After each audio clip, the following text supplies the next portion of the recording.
Hey everyone, What If Fan here, bringing you another exciting part of What If Karmic Gacha system in Modern Family World. You can find the fanfic title and the original author's name on my Patreon page. Make sure to check it out and show them some love. If you enjoy the video, don't forget to like, subscribe, and ring that notification bell so you never miss an upload. Also check out my Patreon channel for early releases of all the series, where you can find all the series released one day ahead of YouTube. Alright, let's jump into it. Chapter 286, Reply. Edward POV. Thursday. Late at night. Today, I stayed at my previous house as my seaside villa was crowded with paparazzis and fanatical fans trying to get the truth. There were a few paparazzis in the neighborhood when I came by. However, I snuck into my own house from the backyard and jumped to the window, so they didn't notice that I was there. My dad and Frankie stayed behind at the seaside villa with the rest of my family members to give the paparazzis the illusion that I was there. No less than an hour after I got here, the paparazzis in the neighborhood all left to stake out at my seaside villa instead. Damn, this reminds me of the Bieber fever. I muttered as I closed the curtains to my room before opening my book. Fans were following me everywhere I went, especially my tween fans.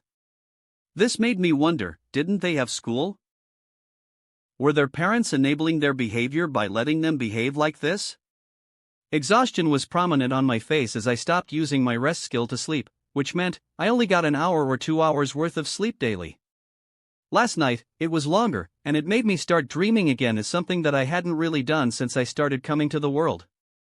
I dreamt of a scene where I saw my aunt bleeding out in my arm. Their resistance in Cuba had borne no results, and they were suppressed by the government's army. As I recalled the dream, I furrowed my eyebrows and rubbed my forehead in concern. Suddenly, I heard a knock coming from the bedroom window. I jumped out of the chair and stealthily went to peek behind the curtains.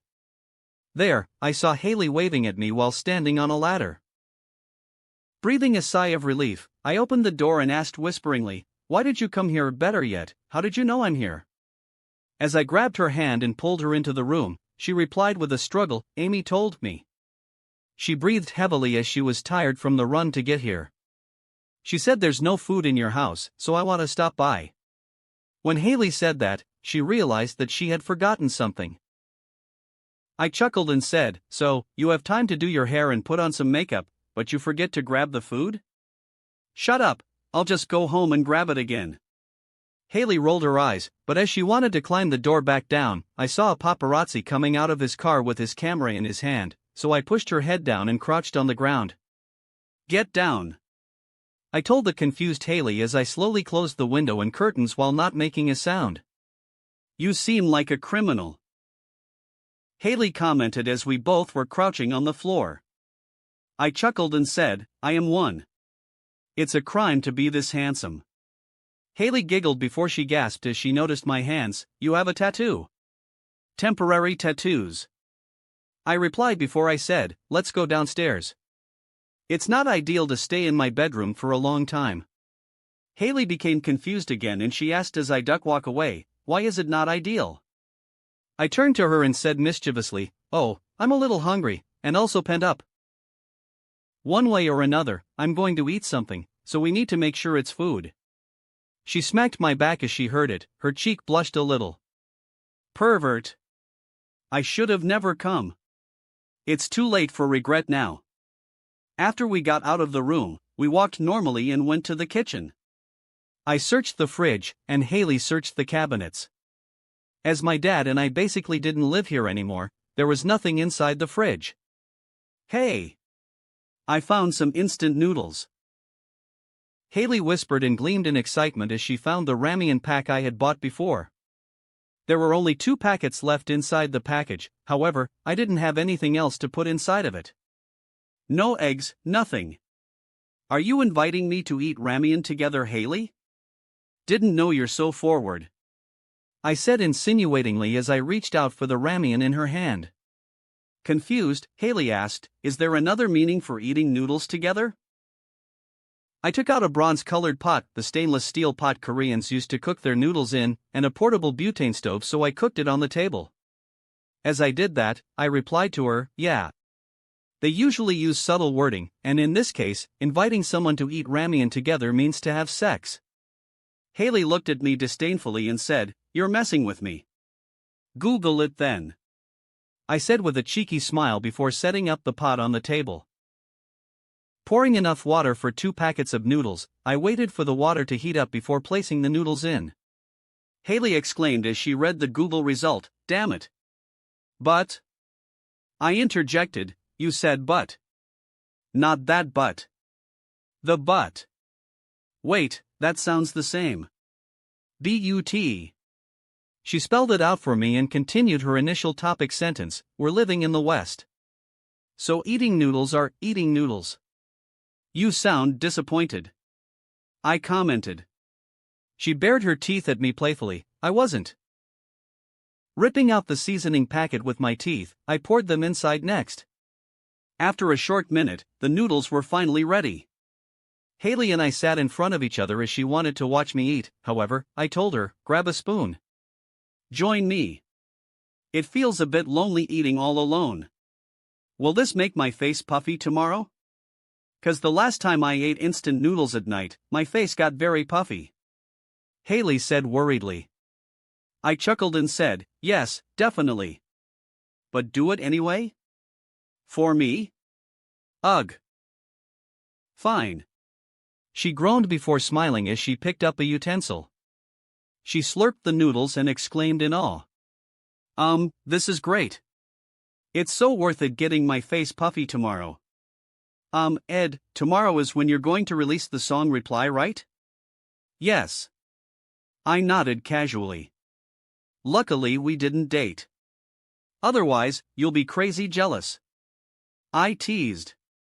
Haley rolled her eyes and said, "I'm not going to get jealous if something like that happens."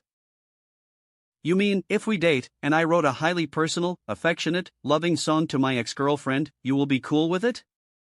Haley swallowed the food in her mouth before she replied, "Strike my previous statement. I'll be hella mad."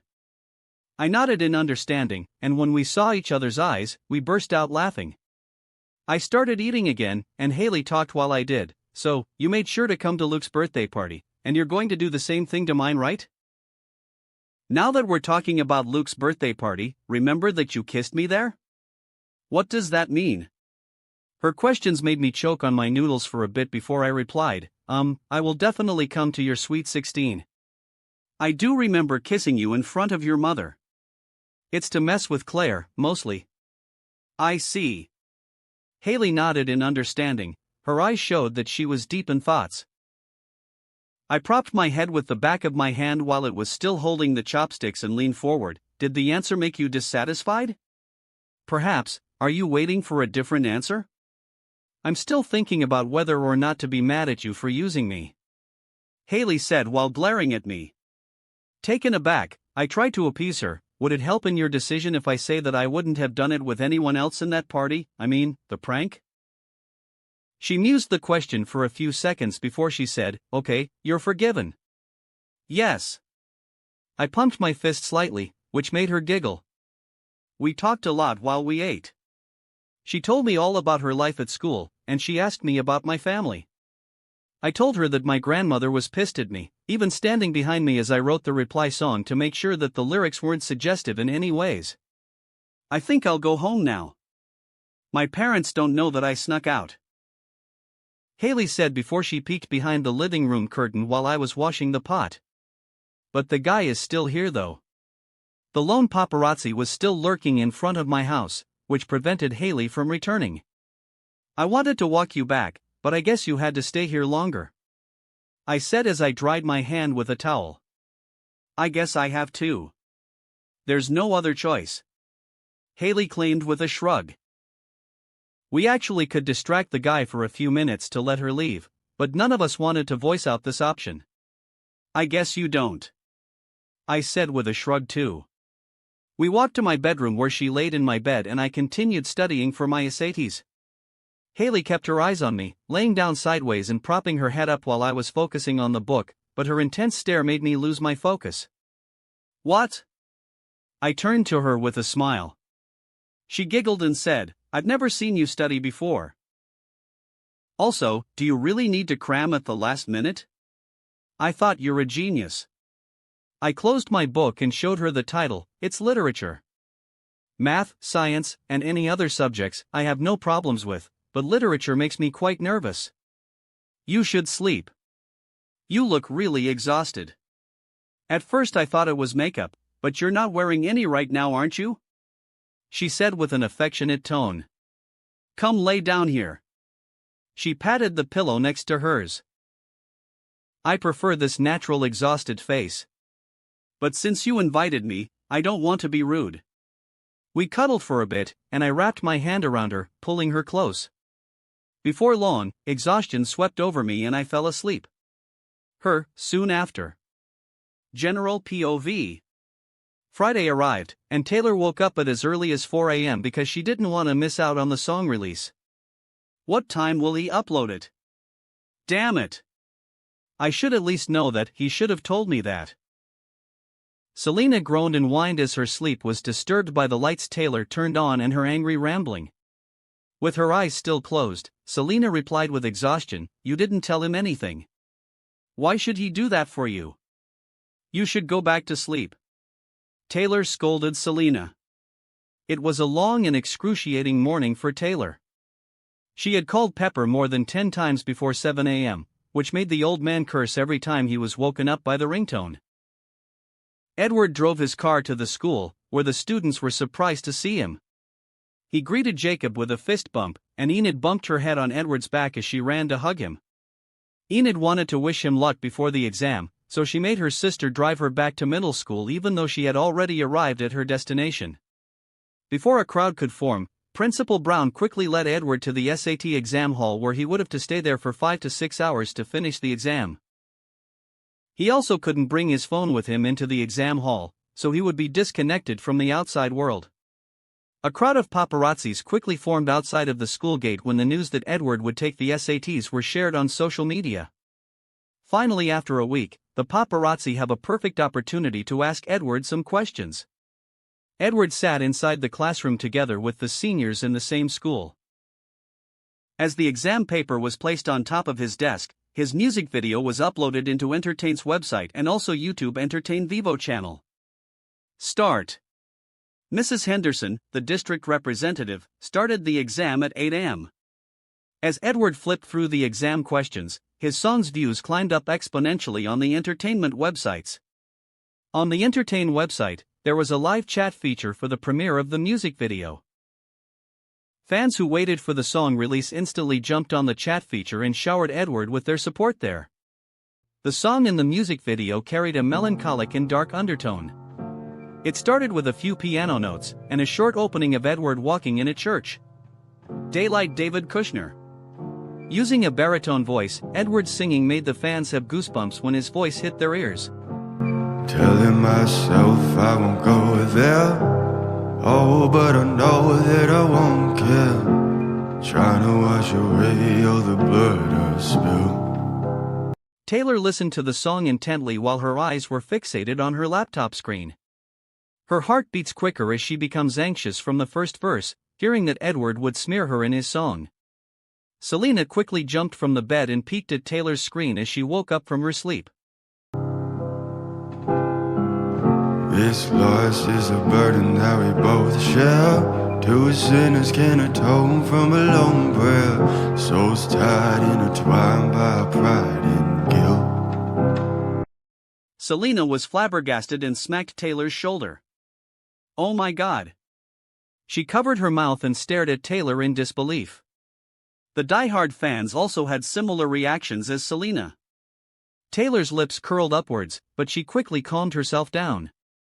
Edward's crooning at the pre-chorus made a lot of his teenage girls' fans become dazed. With his black hair, jacket and necklace, he stood beside a log cutting station and sang. There's darkness in the distance from the way that I've been living, but I know I can't resist it. As the song entered the chorus, the Tayward shippers squealed in excitement, with several people, numbering in the double digit, fainted because of it. Oh, I love it and I hate it at the same time. You and I drink the poison from the same vine. Oh, I love it and I hate it at the same time. Hiding all of our sins from the daylight. From the daylight, running from the daylight. From the daylight, running from the daylight. Oh, I love it and I hate it at the same time. Pepper became exasperated when he heard it. He's gone crazy. He's really gone crazy this time. He basically had admitted to the world that they had S. The fact that Edward used the same wording of love and hate in his chorus allowed the fans to make the connection from Taylor's Hate You Love You song. Taylor found herself fixated on one of the lyrics, so she turned to Selena. What do you think he means by drink poison from the same vine? But Selena was confused. Isn't that obvious? The song continued with Edward finding himself being dragged by people and stoned in the music video. Telling myself it's the last time. Can you spare any mercy that you might find? If I'm down on my knees again, deep down, way down, Lord, I try to follow your light, but it's nighttime. Please don't leave me in the end. Edward's sincere plea made the line resonated with a lot of people living in situations where they couldn't find their way out. A depressed teenager who shuts herself inside her room began to cry as she watched the video. Not only that, divorcees, parents whose children were sick, all of those people in the same spot related greatly to the song. There's darkness in the distance. I'm begging for forgiveness, but I know I might resist it.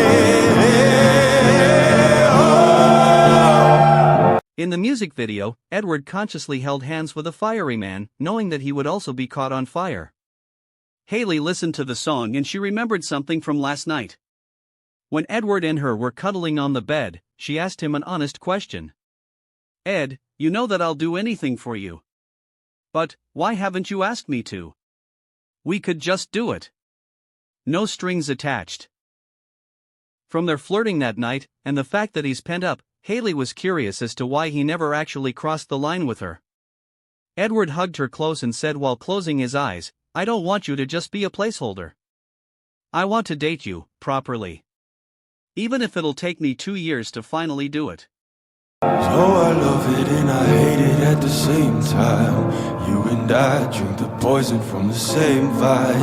Oh, I love it and I hate it at the same time. Hiding all of our sins from the daylight. Haley giggled and said, too bad. I'm the last one in my class to lose my virginity. I kinda want to do it before my 16th birthday so as to not be lame. Edward chuckled and said, I mean, we can do that. Don't go back on your words so easily. Haley punched him in the chest. From the daylight, running from the daylight. From the daylight, running from the daylight. Oh, I love it and I hate it at the same time. Back to the present, the song quickly became popular an hour after it was released. It climbed the Billboard's top 100 songs, and it was also being released on the radios.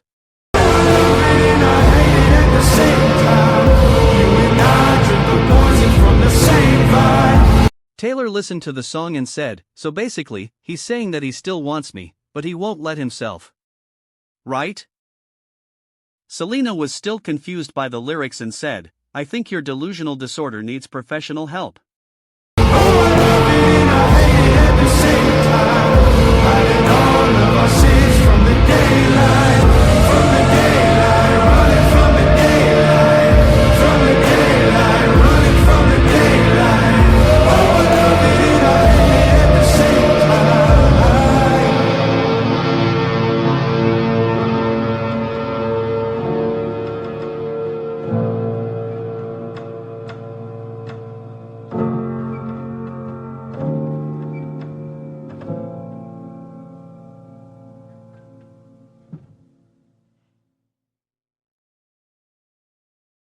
The fans commented heavily on the live chat, and within 3 minutes of the song, more than 30,000 comments were posted. A large crowd, numbering in the hundreds, and the numbers of people kept increasing at the school's gate as they waited to catch a sight of Edward. It became so large that police had to be involved to barricade the school and take control of the situation. Inside the exam hall, Edward found the SAT test to be easier than he thought. The first section, which was the critical reading, comprises multiple-choice questions related to reading comprehension. The time allocated for that was 75 minutes. Next was the mathematics section. It includes multiple-choice and grid-in questions on various math topics. Edward took 10 minutes to finish answering the questions, then he got bored because he couldn't submit his papers early. Mrs. Henderson stood beside Edward, peeking at his exam papers. Even though he wasn't cheating, her presence made him anxious. Suddenly Mrs. Henderson announced to the class, "Please read your exam questions properly." Edward was confused and he double-checked his papers, then, he triple-checked it, but he couldn't find anything wrong. When he looked at Mrs. Henderson, he noticed a slight smirk on her face as she was watching him. "Damn it! I was tricked," Edward grumbled in annoyance. Chapter 287, Danger Zone. Edward POV. The SATs ended at 12:15 in the afternoon. After submitting the last paper, we were finally released from the classroom. Some had frowns on their faces, while others were happy. Me? You might think that I would be smiling, but as soon as I heard the cacophony of shouts from the paparazzi and the fans, the good feeling I had from nailing the exam was crushed by a giant wave of anxiousness in my heart. Edward. Mr. Newgate. A question, please. Edward. Did you break up with Taylor? To give them some credit, they were silent during the SAT process. I didn't even notice the large crowd of people until after it ended. Mrs. Henderson walked past me with the exam papers in her hand. I looked toward her and said, "Do you need any help?" A student should never get their hands on these, so no, Mrs. Henderson replied while carrying a heavy box. I shrugged and said, "What if he's not a student?" "Then I guess he can," Mrs. Henderson said, stopping her walk. "Randall," I called into the empty space in front of me, and my manager appeared from out of the bushes. "Help her," I ordered him. Randall hesitated and said, "Edward, this time you might not come out unscathed. I should be with you to minimize the risk." I waved him off dismissively and replied, "Mickey is enough for that. Also, don't forget where I am right now. I have a lot of backups here." Turning to Mrs. Henderson again, I asked, "You're going to give me a present for Christmas, right?" Taken aback, Mrs. Henderson replied in confusion, "Why should I? Being the woman who has known me my entire life, it's kind of your obligation." "I'll wait for the present," I said cheekily. She gave a helpless smile, and I snapped my fingers at Randall. He begrudgingly picked up the box from Mrs. Henderson and took a deep breath to say something. But before Randall could say anything else, my backups arrived. Attention! Ready! Set! Hot! The entire football team, clad in their game uniforms and armor, marched 2 by 2 to where I was standing. The uncanny sight was captured by the paparazzi, with flashes of light falling on them. They created a circular perimeter around me. Jacob and Kyle pushed up the guards of their helmets, and Kyle said, "The cavalry's here." Jacob added, "We thought you might need us to escort you out of school." My initial plan was to hire an actual tank, but I guess I can make do with you guys, I chuckled teasingly. The team snickered at my comment. As Randall escorted Mrs. Henderson back to the faculty room, he asked her in a friendly manner, "You're the woman who has known Edward the longest?" I was his homeroom teacher throughout middle school, so I guess I am compared to the other women except for his family, Mrs. Henderson replied with a poker face. Randall exclaimed in realization, "Ah, that makes sense." The cheerleaders snapped some pictures of the team circle, and basically the entirety of the student body, even the faculty members, stopped what they were doing and became spectators. "Ah, also, if we're breaking out of here, there's something I've always wanted to do," I said to the team. They looked confused. "What do you want to do?" Jacob asked. I smirked and explained the situation to them. 10 minutes later, Mickey drove my Ford Dodge convertible, but I was sitting on the car hood with a microphone in my hand. The car bonnet was open, revealing large speakers inside. Mickey sweat heavily from the anxiety. For the first time since he was promoted to be my head of security, he felt a sense of regret for jumping on the opportunity. He pressed the gas pedal without entering the gear, making the car engine roar. "My soldiers! We're breaking through the front gate!" I shouted to the football team, who were protecting the car and boosting its morale. The entire school cheered for the Dolphins, and the guards opened the metal gate that was blocking the crowd from entering the school. "Everyone! Hi! Thank you for showing me your support while I was facing the exam. I think I did pretty well," I waved to them while speaking into the microphone. The sound reached the entire crowd, and everyone could hear my words. The speaker drowned out the paparazzi's questions, and the football players formed a protective barrier around me, making it impossible for anyone to get close. They could only shout their questions from afar. Some even tried to insult me to gain my attention, but I ignored them all. My fans were elated to see me. The tween girls squealed and let out hysterical screams when they laid their eyes on me. Suddenly, as the car, moving very slowly, began to penetrate the crowd, music started playing. "Everyone! Sing it with me!" I said casually as I sat cross-legged on the car hood. It felt like I was at a concert, and some people recognized the song. "I can't see." Mickey was sweating heavily as he drove through the crowd. "You're doing well, Mickey, just an inch at a time," I whispered to encourage him. 1,000 miles, Vanessa Carlton. A meter into the human barricade, I started singing, Making my way downtown, walking fast, faces pass and I'm homebound. The football team struggled to hold back their laughter while focusing on keeping the people from breaching their defenses. The police, present for some reason, also helped clear the way as we started breaking free. That's when I spotted a familiar face. Detective Chloe Decker was there. From the looks of it, she was doing grunt work for the uniformed officers, likely punished by her captain for something again. Or maybe it was because I spoke up for her before, and he was being petty. Who knows?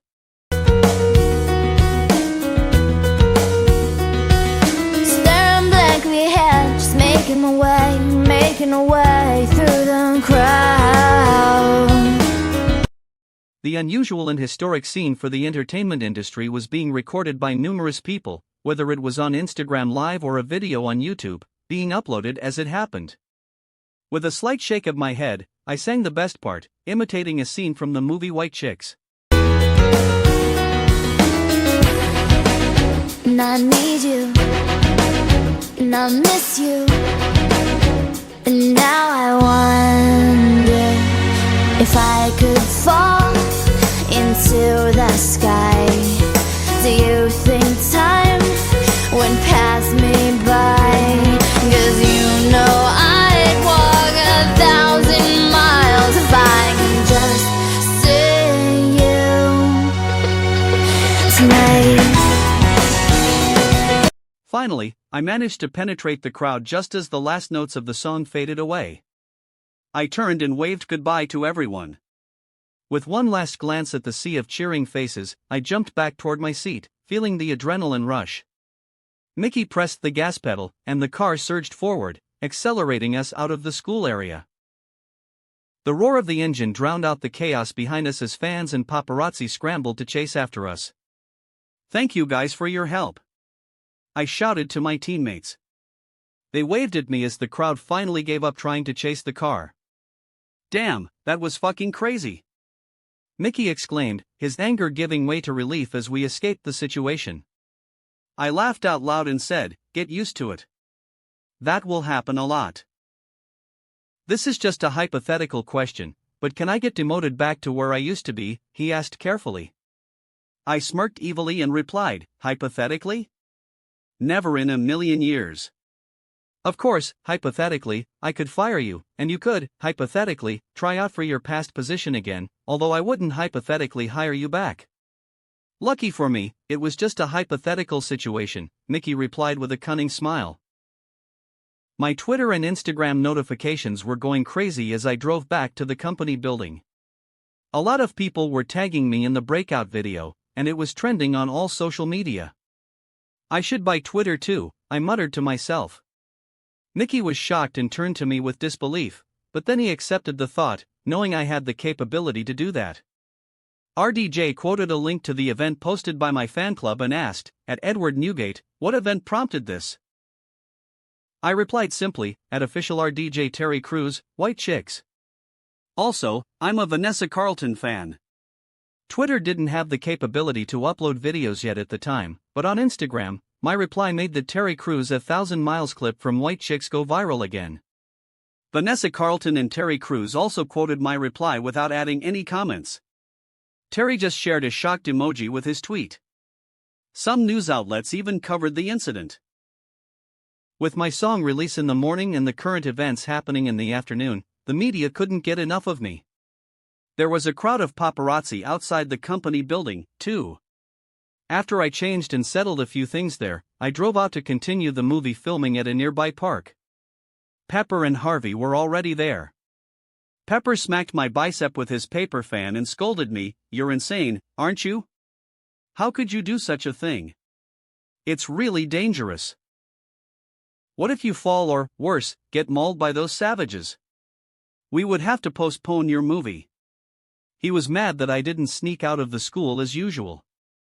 There were plenty of ways I could have done that, jumping the side gate, using the back gate, sneaking out in disguise, calling in the SUV cavalry, or even a helicopter right away, but I chose the most direct way out of there. Ow, those savages are my fans, I winced in pain, even though it didn't hurt, and defended my fans. They'll come here soon. They can sniff your scent. We're going to see if we can do this in a more private area, Harvey explained to me. I unbuttoned my jacket and said, "It'll take longer." Are you sure about this? Usually, fans won't interfere with filming, will they? Harvey nodded and replied, "They usually don't. But then it's fine. We can do this," I said with a coy smile. Pepper frowned and smacked me again. Listen when people are worried about you. Ow. One day of filming being postponed will cost us $500,000. Are you sure you want to postpone it? Pepper was startled. Wait. Really? He's lying, Harvey chuckled as she watched Pepper's naive reaction. But we will still lose some money. Not $500,000, but still. People need to eat. We'll continue the filming. Pepper decided quickly. Harvey and I snickered together before I got into character and went to film the scene for the movie. There would be several scenes to be shot here. One on the lake involving boats, and another scene where I would be in disguise, watching RG and EB to ensure they were dating properly as per my agreement with them. We shot the scenes until sunset. I even forgot to eat lunch due to the tight schedule. However, I was pleased to say that we had almost enough scenes for the trailer. We still needed one more scene, which was set to be filmed at the climax of the movie 2 weeks later, before the trailer would be released just before New Year's. By then, we would have nearly everything required for the movie, except for the scenes that needed CGI. I hoped we could finish filming before Christmas because I wanted to give my crew a holiday break. If we couldn't wrap things up before Christmas, they would have to continue without me after New Year's, which would disrupt the production schedule since I would be in Japan for my world tour after the holiday. I really hope there won't be any complications. I muttered with some helplessness as I waved at the fans crowding the filming area. They didn't breach the barricade, regardless, their presence made the filming become much harder. I am so tired, I exclaimed as I entered my seaside villa at 2 a.m. The filming ended at 10:30, but a long discussion with Paige and the director made me get home this late. As I took off my shoes, Robin's hologram appeared in front of me. Your guest has left. We don't wear shoes inside the house, but we do wear indoor slippers. I know, I said, then asked, is there anything to eat? Your grandmother has set aside some food for you in the fridge, Robin replied. She's worried about you and wanted to know why she came out to California if you weren't going to spend time with her. She's complaining, Robin.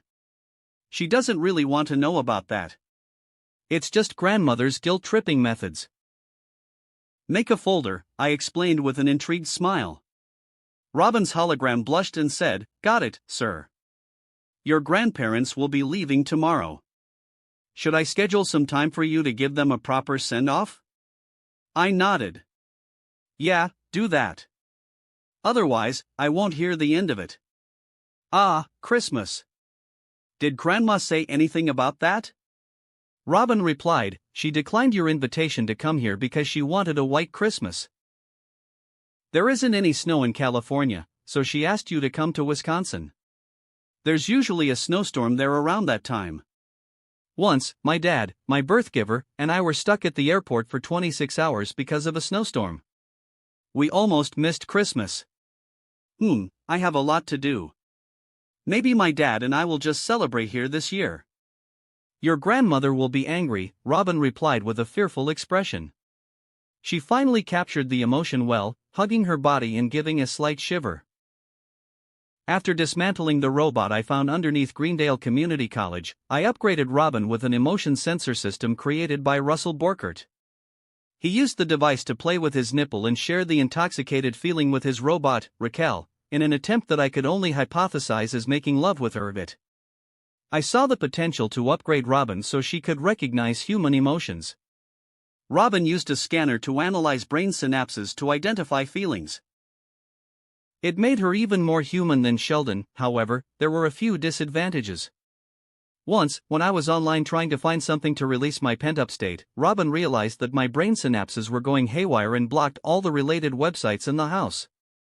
I couldn't even explain to her what I was doing because of the embarrassment, so she's still blocking them to this day.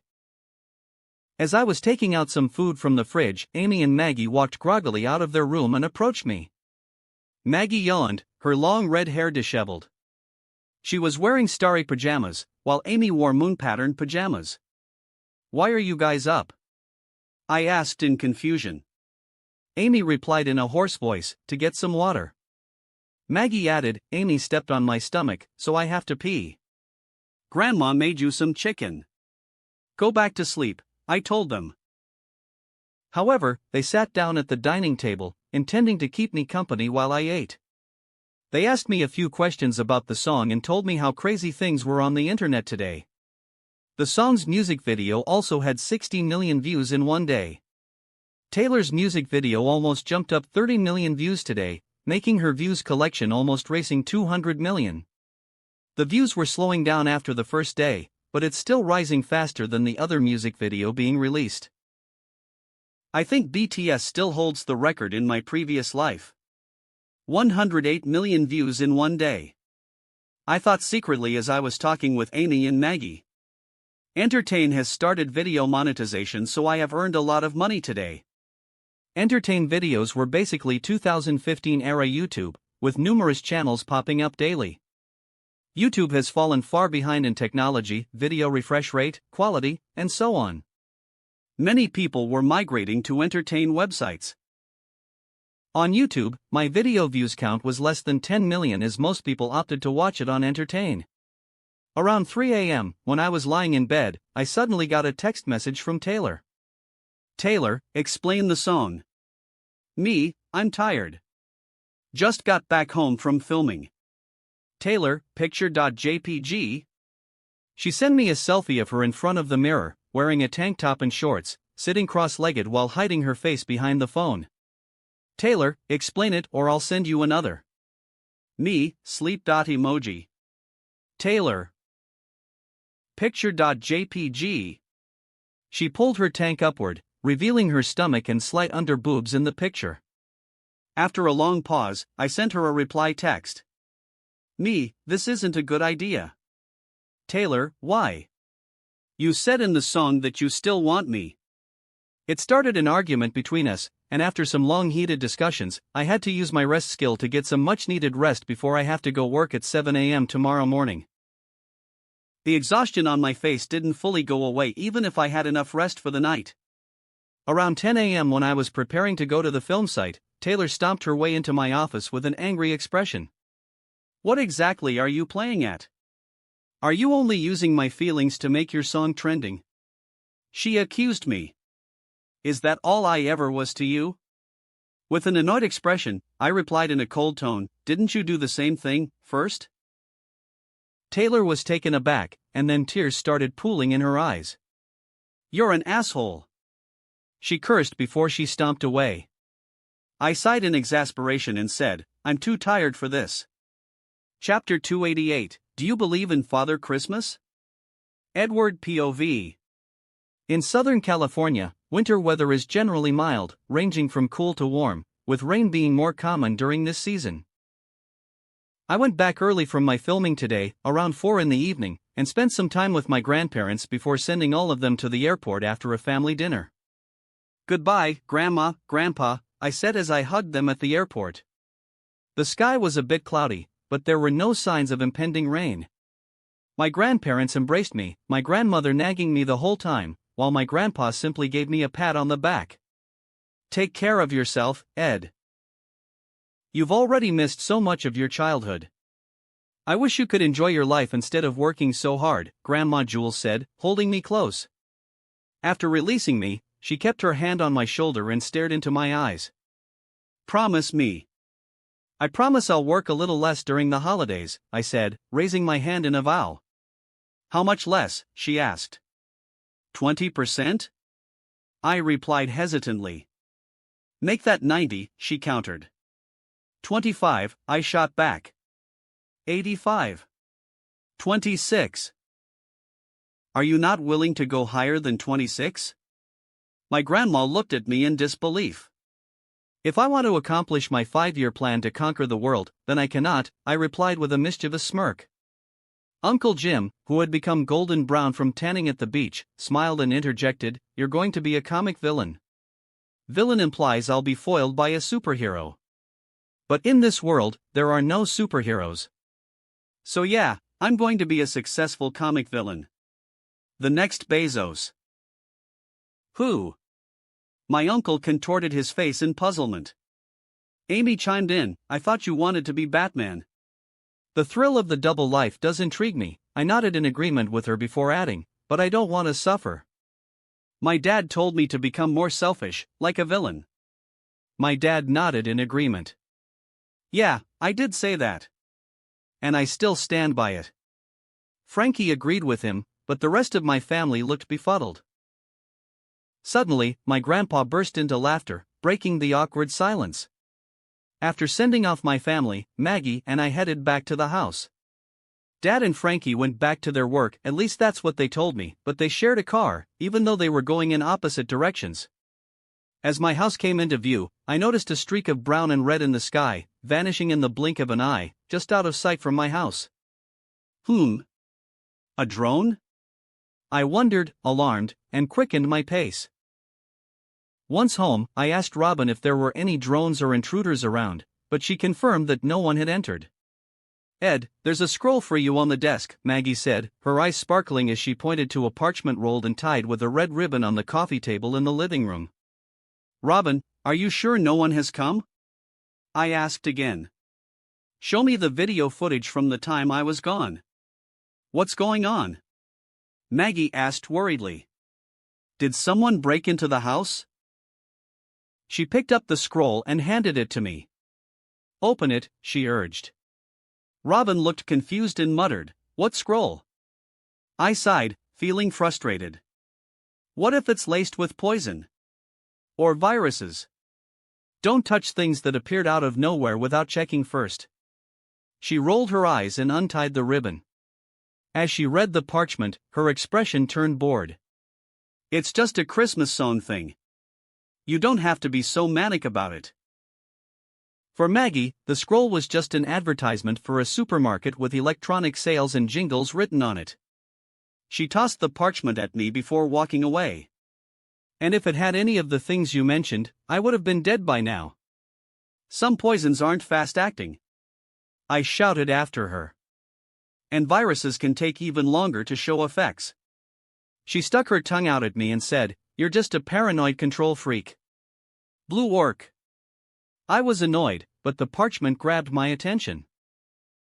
I felt a rush of alarm because I was sure there hadn't been anything on the table before. Even Robin hadn't noticed it. The scroll read, "You better watch out. You better not cry. You better watch out.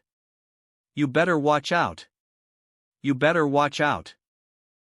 The font began in cheerful, wholesome colors of green and red, reminiscent of Christmas. However, the repeated lines took on a sinister tone, written in blood-red ink with erratic scribbles instead of neat writing. This unsettling style continued with each repetition of the verses below. "Better not pout, I'm telling you why. Santa Claus is comin' to town. You better watch out. He's making a list. And checking it twice. 3 times. And 4 times." The next part in the verse made my heart beat quicker. It was written with coal, and there were no nuances in the wording. Goosebumps started to appear on my skin, and my back was drenched in sweat. He's gonna find out. He's gonna find out. He's gonna find out. He's gonna find out. He's gonna find out. He's gonna find out. He's gonna find out. He's gonna find out. He's gonna find out. I took a deep breath before continuing. Why the hell is this repeated 9 times? Who's naughty and nice? Santa Claus is comin' to town. He sees you when you're sleepin'. He knows when you're awake. He knows if you've been bad or good. And every single step that you take. You better watch out. You better watch out. You better watch out. You better not cry. Better not pout. Hold your breath and search for a place to hide. You better watch your back, I'm telling you why. Santa Claus is comin' to town. P.S. He's watching. And he might give you a gift or coal depending on his evaluation of you. Holy shit, that's terrifying, I exclaimed, my heart racing as I read the scroll. Suddenly, it vanished from my hand, and my mind short-circuited for a moment. I even forgot that I was part of a mysterious afterlife organization. For a second, I thought I was hallucinating, or worse, haunted. Maggie! Grab Vader! We're never coming back here again! I shouted anxiously before rushing to pack my things. Just then, my phone rang. I hurriedly answered, and it was Sage on the other line. Hello? I can't talk right now, I'm preparing to move out of the country. Sage sighed, trying to calm me down. Stop. That guy is just a bit sick in the head. He's not a bad guy. Who? I asked, confused. She replied in a weary voice, Krampus. My mind went blank again. Sage continued, anyway, it's not a bad thing. So you can relax and enjoy the holidays. Oh, and if you have any conflicts, it's best to settle them before the day comes. It'll work out better for you that way. She didn't elaborate further and ended the call. Bewildered, I accepted my fate. Vader rushed toward me, rubbing against my legs in an attempt to calm me down. I picked her up and stroked her fur as I headed to the living room.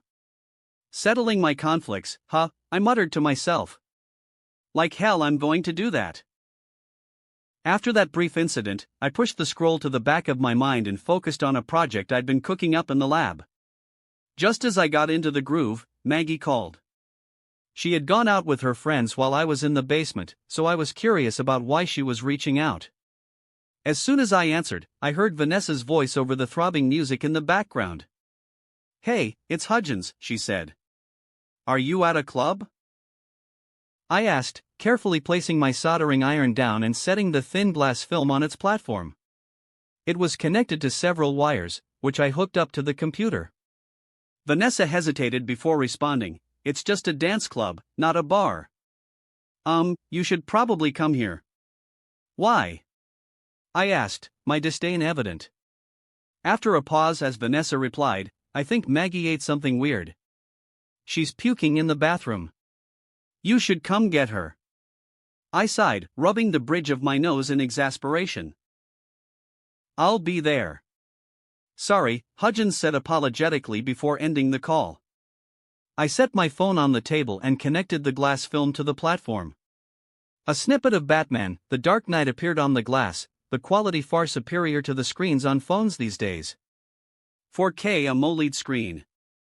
I'm only making improvements to existing technology, but I didn't expect it to take a whole month, I said casually, turning on a bright 60-inch display next to the small screen. An 8K video of Vader playing began to fill the screen. But I guess 8K is the new thing. Maybe I can get Granny Saltzman to forgive me now. With a slight smirk, I let Robin handle the debugging before heading to my car to pick up Maggie.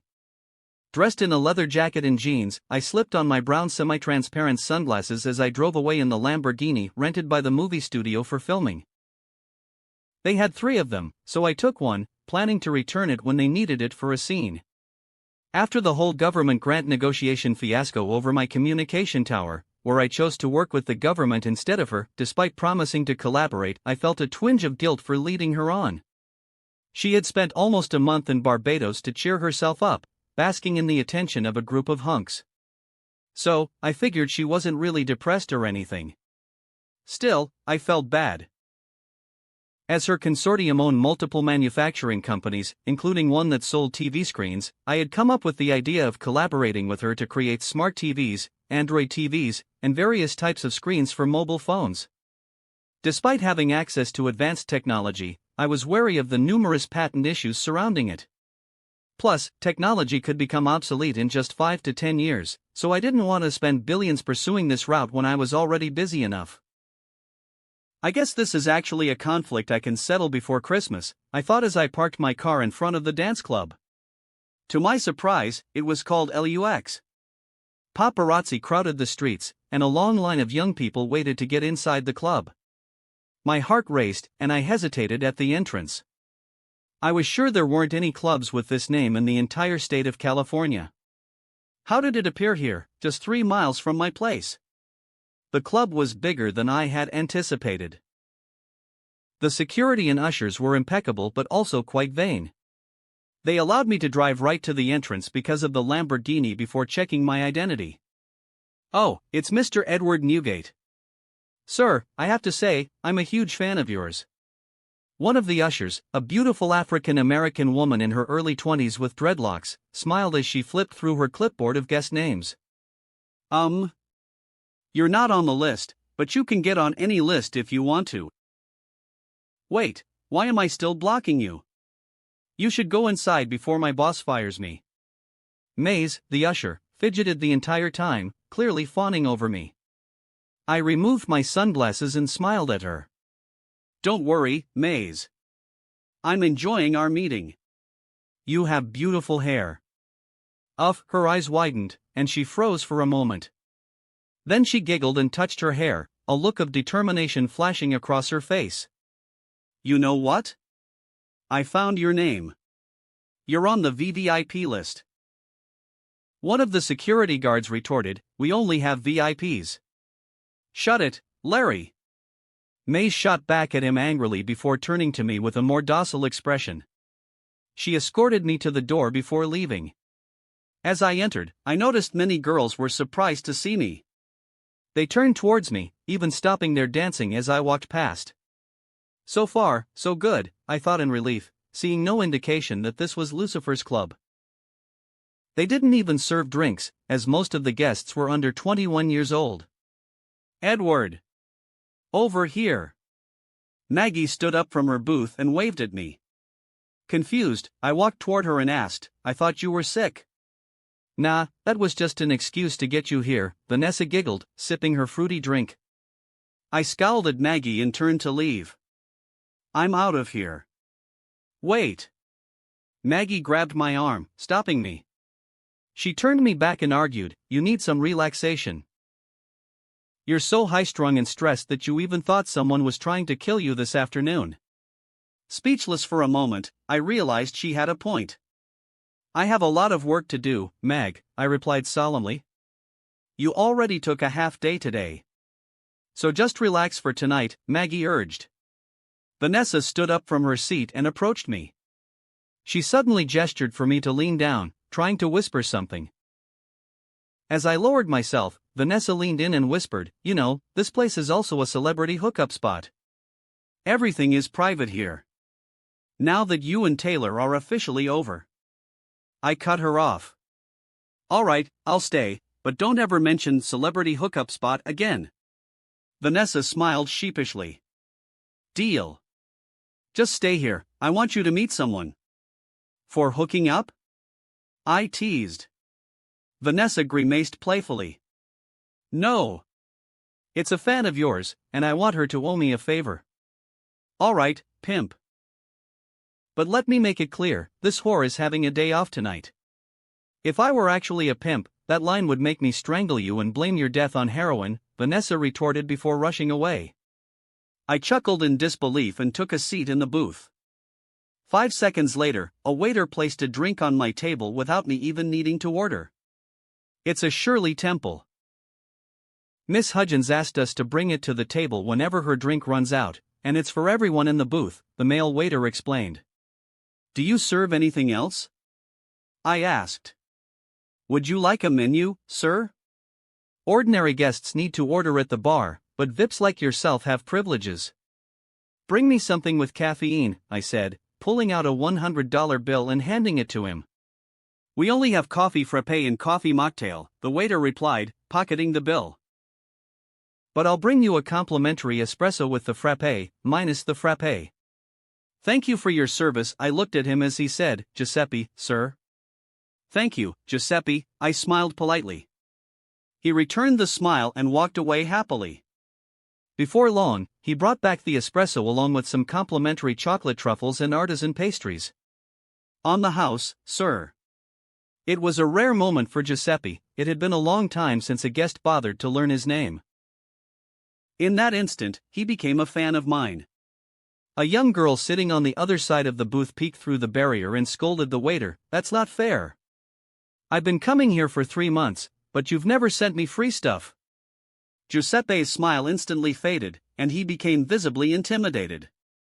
I waved him off and said to the girl, "Well, if you want, I can give it to you. I don't like sweet stuff anyway." If Maggie or Vanessa were here, they'd call me out immediately, considering I'd been stuffing my face with candy at home. The girl, a brunette with short wavy hair and a rich demeanor, smiled as she laid her eyes on me. She resembled a young Margaret Qualley, but I didn't assume it was her. "Oh my God, it's Newgate. No wonder you got free stuff. Hi." She extended her hand for a handshake. "I'm Jean Folgers. Like the coffee Folgers. I'm the heiress of the Folgers Coffee Folgers." "Hello, Jean," I said politely. I offered her some food, expecting her to be satisfied, but she rejected it with a wave. "Never mind. I was just messing with Timothy. We're best friends." "His name is Giuseppe," I corrected, sipping my coffee. With a shameless grin, she giggled and said, "That's what I said." Can I join you?" "Oh no, you really shouldn't. It's not my booth." I rejected her, but she didn't give up. Instead of walking a few meters to my booth, she climbed over the barrier. She slipped while gripping the faux grass, and her front slammed onto the table, rattling the entire booth. I quickly grabbed both Vanessa's drink and mine to prevent any spills, but all the desserts were squashed beneath her. "Ah oui," she groaned as she turned, falling onto the long chair next to me. One of her legs remained on the table, putting her underwear in full view as she faced me.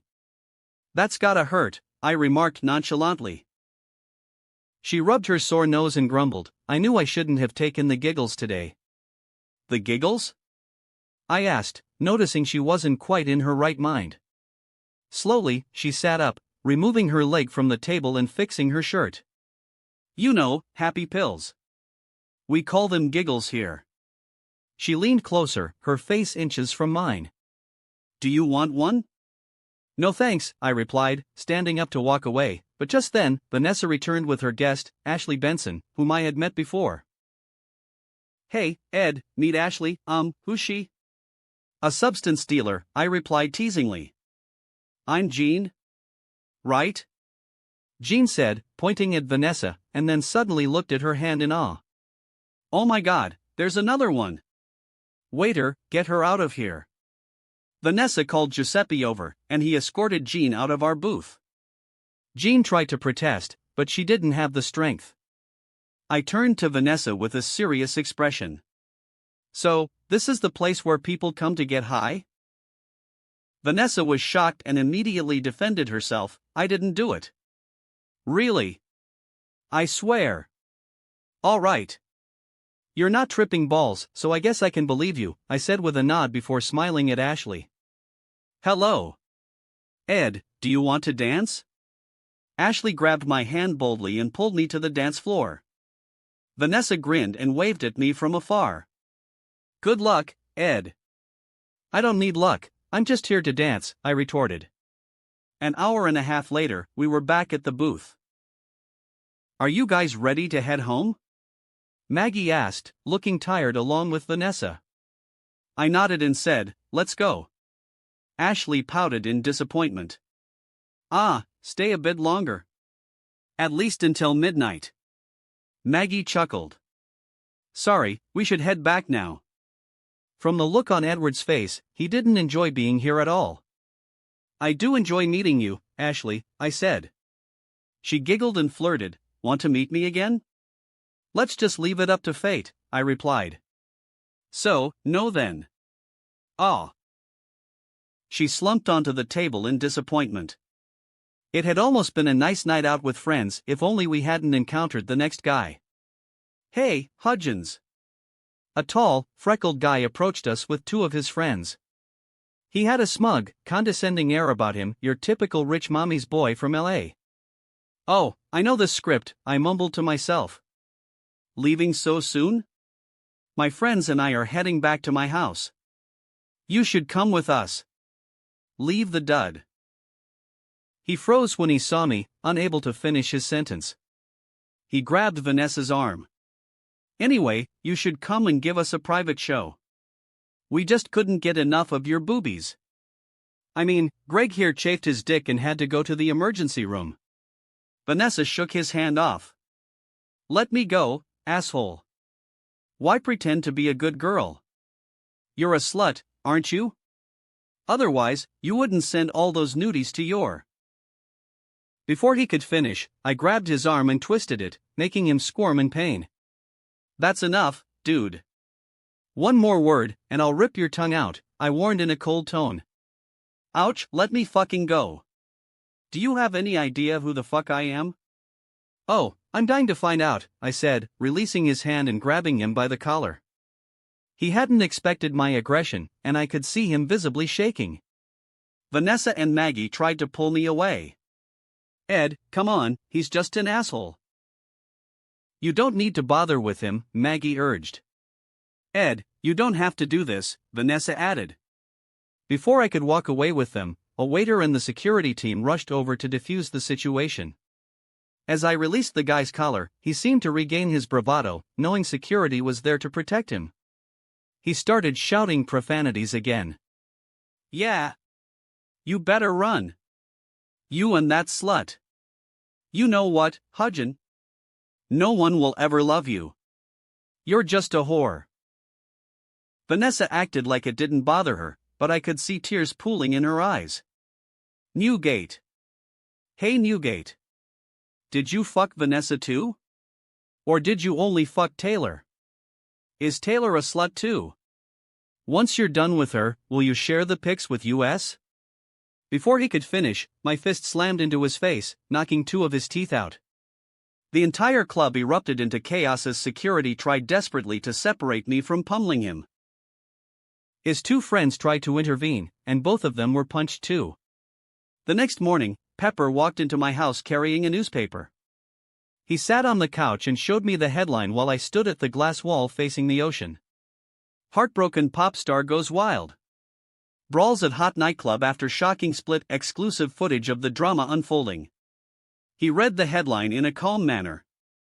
I thought Maggie is only helping you release some tension. Well, I do feel better after the fight.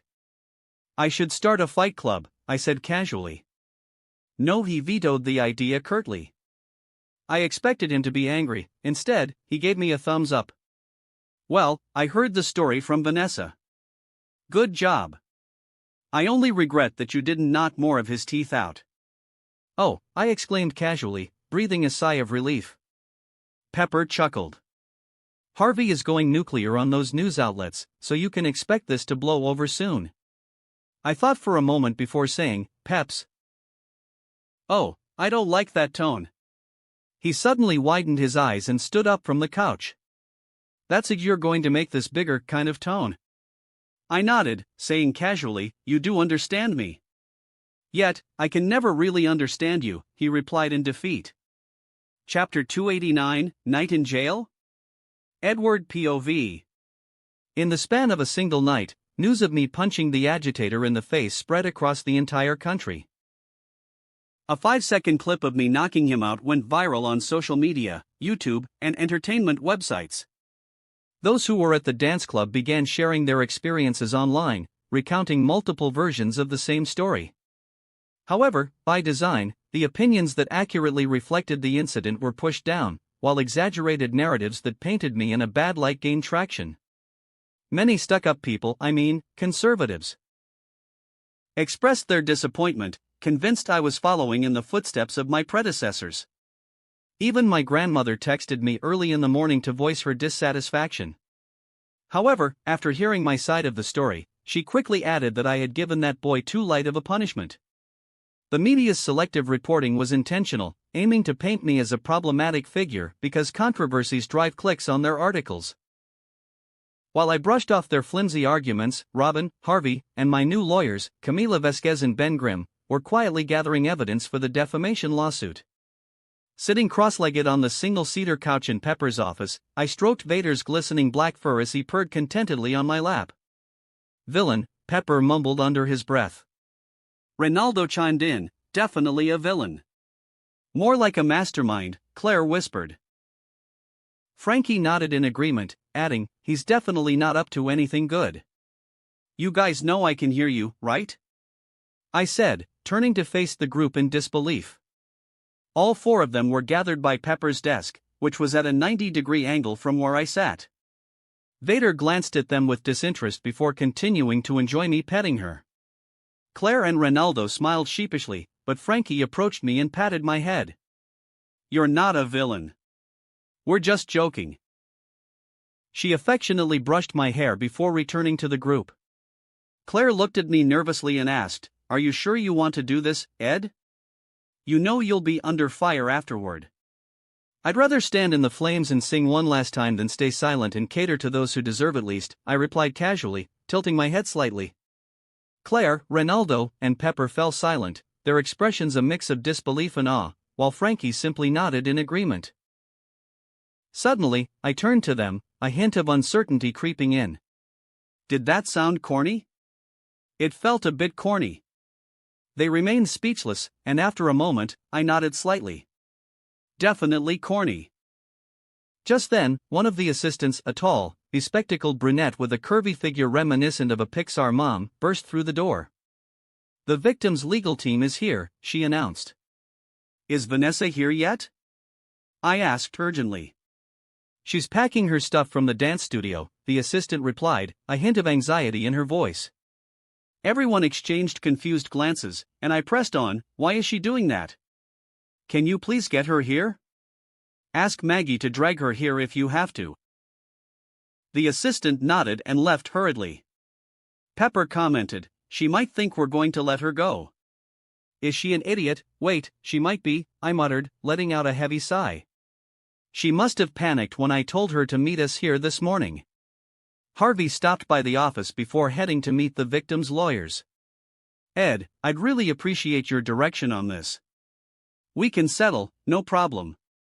I can make them settle." With the recording from last night in our hands, it would be easy to force a settlement from the provocateur if we wanted to. "Just give me a minute. If I don't get Vanessa's consent, it'll all be for nothing," I replied, slight agitation creeping into my voice. Harvey sighed and said as she entered the room, joining in the group, "Sure. I'll wait for her decision." 5 minutes later, Vanessa finally entered the meeting room, clutching Maggie's hand for support. She took a deep breath before stepping inside, and when I laid my eyes on her, I noticed she was sniffling, struggling to hold back tears. "What's this? Why do you look like you're the one who got punched last night?" I asked in disbelief. Sit down. I gestured for her to take a seat in front of me. Maggie too, you can sit down, Pepper added with a reassuring smile as he settled next to me. Both girls walked slowly to their chairs and sat down. Alright, we need to talk about last night, I said, cutting in before Pepper could steer the conversation. I'll take my things and leave the company, Vanessa suddenly announced. Maggie, looking distraught, chimed in, Ed, can you not be so heartless? Why are you firing her? I'm not firing her. Where did you even get that idea? I exclaimed, glancing between them in disbelief. Maggie turned to Vanessa, revealing that the idea had originated with her. Vanessa stopped sniffling, her teary eyes widening. With a shaky voice, she smiled faintly and said, This feels all too familiar, being called into the boss's office and realizing everyone has turned their back on you. Given her lack of recent contributions to the company, aside from that one song for the game, she must have thought it would be easier for us to cut ties with a controversial figure like her, especially since her presence had gotten the company's top talent into legal trouble. Yeah.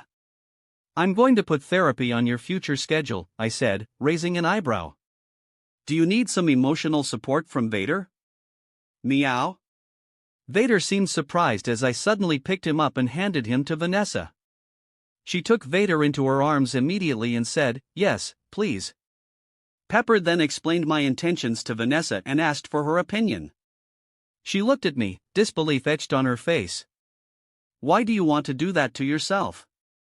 Are you insane? I'm not doing this for me. Sure, it'll be on my permanent record, but I want to use this opportunity to address a much larger issue. People can call me controversial all they want, I don't care. Pepper chimed in, I care? Ignoring him, I turned back to Vanessa. I know it's unfair to ask you to make a decision without giving you time to think. Vanessa interjected, Ed, do you really think it'll work? She gazed straight into my eyes, searching for confidence. I smirked and replied, It'll work. I promise. After a moment of silence, Vanessa finally said, Oh, what the hell, let's do this. No one applauded, they all understood the risks we were taking. Harvey's sharp gaze fixed on me as she said, All right, so no compensation. No settlement. Pepper muttered, still grappling with doubt, We're going to take our top talent to juvie court. All of this feels like a bad dream. Ronaldo, can you call the makeup artist? I need to get ready for my mugshot, I said with an evil grin. Ronaldo looked faint, his knees buckling. Frankie had to steady him by the arm. Harvey had done her job, agitating the lawyers representing the agitator and pushing them to press charges instead of settling for compensation. They were demanding $50,000 for emotional distress, dental work, therapy, and other expenses, which was laughable to me. The agitator, Phil, was the son of a senior manager at MF Global, a prominent financial services firm. While his father didn't hold the top position, his family's status afforded Phil significant clout, which only seemed to inflate his ego. However, I recalled that the company was currently heading into bankruptcy, one of the largest in U.S. history, with debts exceeding $41 billion. Phil might have thought he could hide behind his father's influence, but the truth was his father didn't really care about him. It made me wonder if Phil had become a prick in a desperate bid for attention. Regardless, I didn't feel the need to justify his actions. MF Global would likely stay out of the scandal. Frankly, they didn't have the resources to intervene right now. This fact was one of my considerations in my entire plan. Would I really put myself in the line of fire without a solid enough strategy? The short video clip of me punching Phil was taken by Giuseppe, the waiter at the dance club. After the incident, he approached me and handed over the full video leading up to the punch, as he didn't want to get me into trouble. I was genuinely thankful to Giuseppe, but I had to temper his expectations. The 5-second clip was my idea, and Robin was the one fanning the flames of the incident. It was all part of our strategy to give the agitator's legal team the moral high ground to press charges against me. And, like a sucker, they did. An hour after the lawyers left the company, a few detectives arrived at the building to take me to the police station for my statement. Oh, Detective Chloe. It's you again. Did the police decide you're going to be my exclusive detective or what? I said playfully as I noticed the attractive detective entering the meeting room. You're pretty chipper for someone who's in big trouble, Chloe replied, concern in her voice. I propped my head on my hand and looked at her flirtatiously. And you didn't think I was doing this just to see you again? She snorted in disdain and turned to Pepper. Sorry about this, but we have to bring him in. As soon as she spoke the trigger word, Robin immediately uploaded the full, audio-enhanced video of the altercation to the internet. With over 10,000 followers across Twitter, Instagram, YouTube, and Entertain Thread, a new platform that had gained 12 million users in a month, primarily promoted through Instagram. Robin now wielded significant power to sway public opinion. Over my dead body. Pepper yelled dramatically, fully embracing his role. Oh, I'm going to faint. He slumped against the other detective, whining about how unfair life was. While he did that, I was already out of the room with Chloe. Then, I found myself standing in front of a camera with the mugshot backdrop on my back. Standing at 6 feet 1 inch, the female police officer in her uniform started taking my pictures. Snap, snap, snap. A few police officers posed with me as I got my mugshot taken. The whole thing turned into a fan photoshoot opportunity. The mugshot photo turned out exceptionally well, capturing my rebellious spirit and condescending look. Honestly, it looked like it could be an album cover or promotional poster. My head was slightly tilted back, my hands resting on the lower half of my face, and my black hair partially obscured my shining emerald green eyes. Chloe looked at me and the other officers with disbelief. Guys, he's not here for a visit, she said wearily. The other uniformed officers weren't discouraged and they continued to take pictures with me. I sat next to Chloe's desk as she took my statement about the incident. Her desk was cluttered with unsolved case files, and I couldn't help but grab the nearest one. Alright, so do you have anything to say? Gimme that. Chloe snatched the file from my hands as soon as she saw me reading it. She sighed, exasperated, and asked, can you describe the events of last night? Well, it started out quite normal.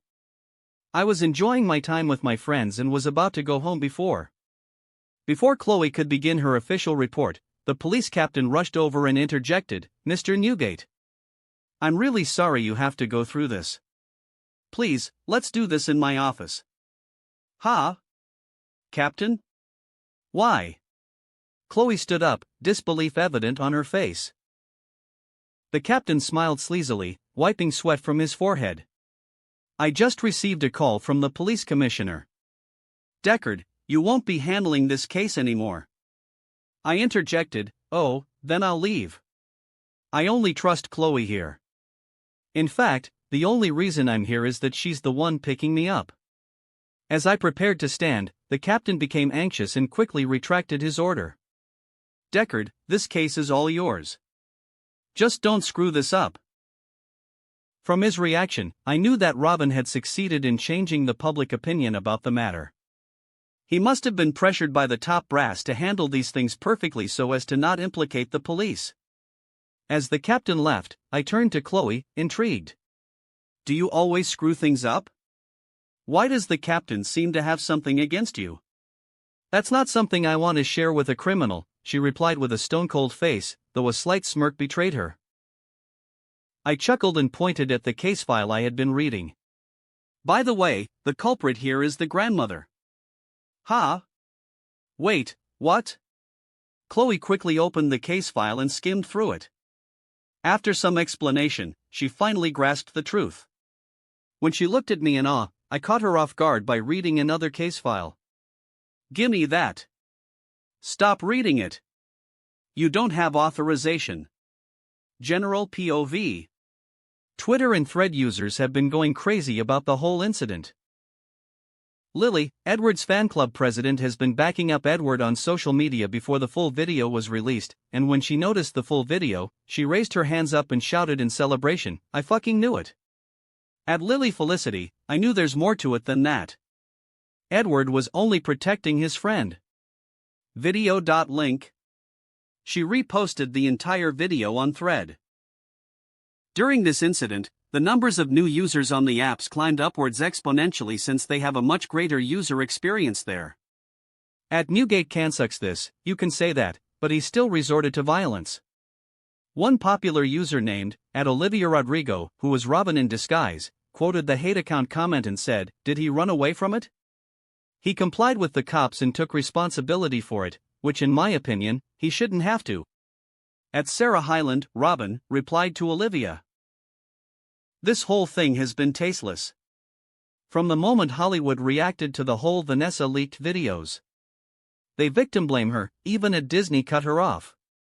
Haley Dunphy read the tweet and felt the need to quote it and repost it to her timeline. At Ariel Winter, Robin, "Why are the victims is always blamed for it? No one talked about his ex who leaked it as revenge for her. He broke the trust between them. Is she really the bad guy here?" Alex Dunphy also found a tweet that she related with and reposted that. "This girl looked really similar to me." She zoomed in on the girl's picture and saw the version of her 10 years into the future, with tattoos on her arm, wearing a tight bikini. At Sofia Vergara, Robin, #I stand with Newgate, #I stand with Vanessa. Gloria didn't repost anything because she didn't have social media. One true fan account owner, which was created by Annie Edison, scrutinized the video with Abed to try and find something to help Edward.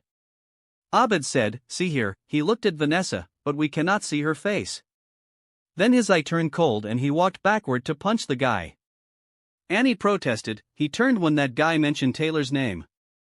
He might not be able to hold it anymore because his girl's name was mentioned." Abed looked at Annie with confusion and asked, "I thought they had broken up?" Breaking up doesn't mean he doesn't love her anymore," Annie replied, feeding into her delusional imagination. Many of the shippers shared the same thought as Annie, which made Robin's effort to change the public opinion become increasingly difficult. Then, Robin decided to infiltrate this Swifties' rank and played with their imagination by creating stories about how Taylor bandaged Edward's hand while telling him not to hurt himself because of her. The shippers ate those up, even Edward didn't think Robin would go so far.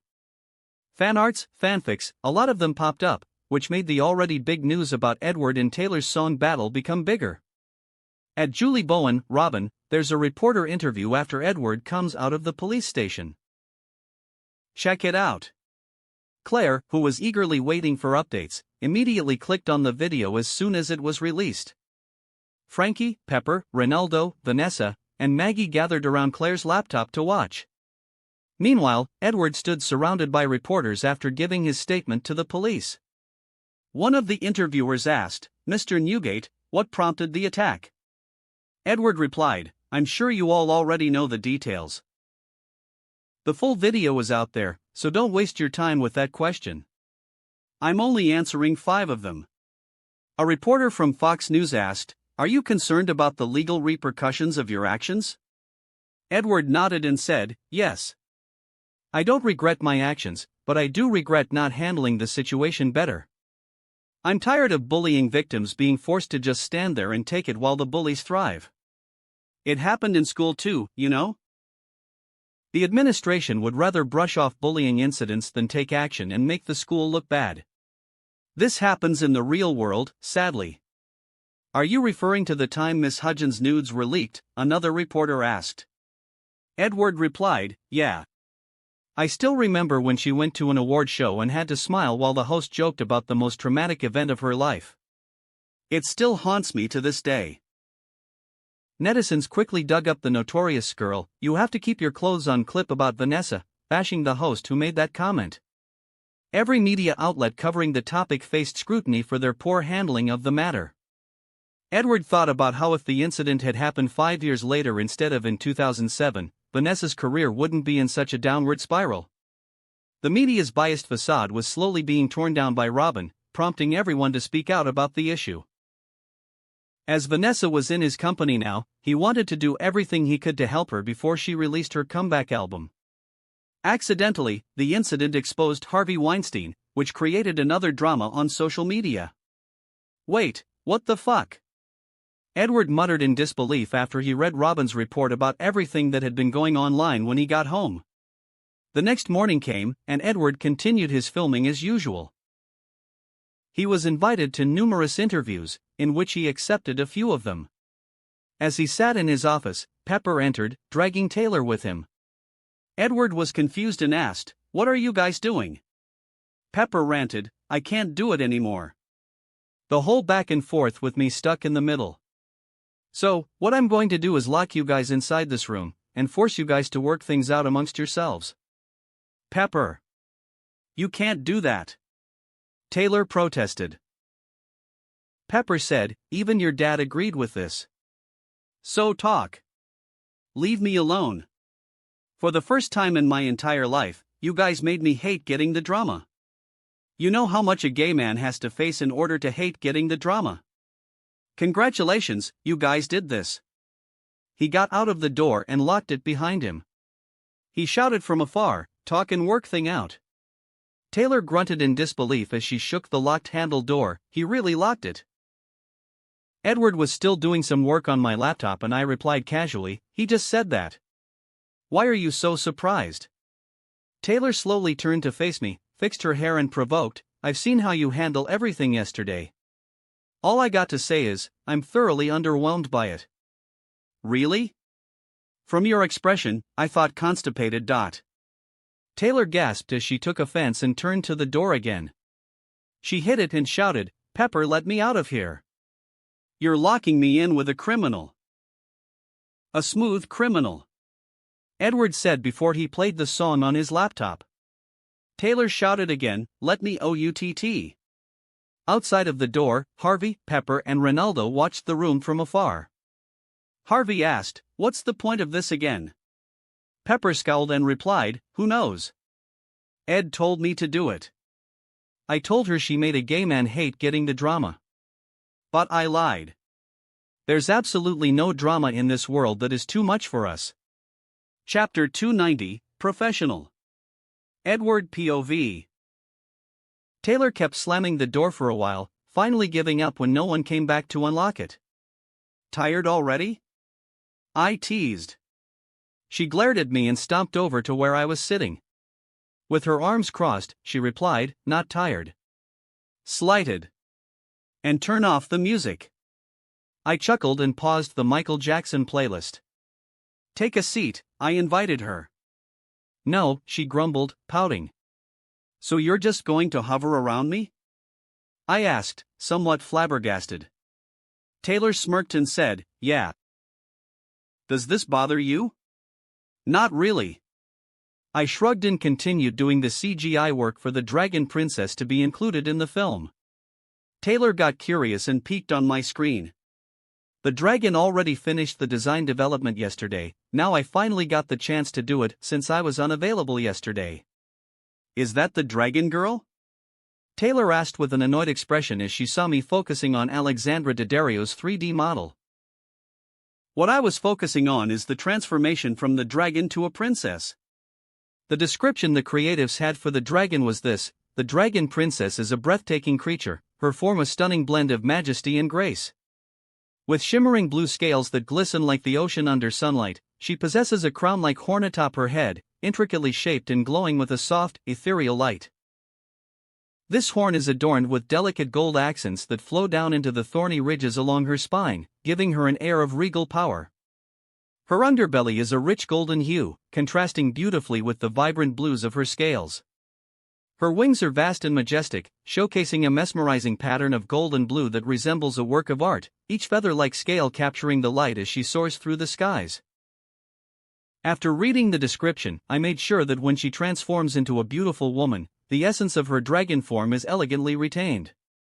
The horn morphs into a stunning headdress, intricately designed, and the thorny ridges seamlessly transition into a flowing gown that cascades like a waterfall of shimmering fabric, embodying the colors of her dragon form.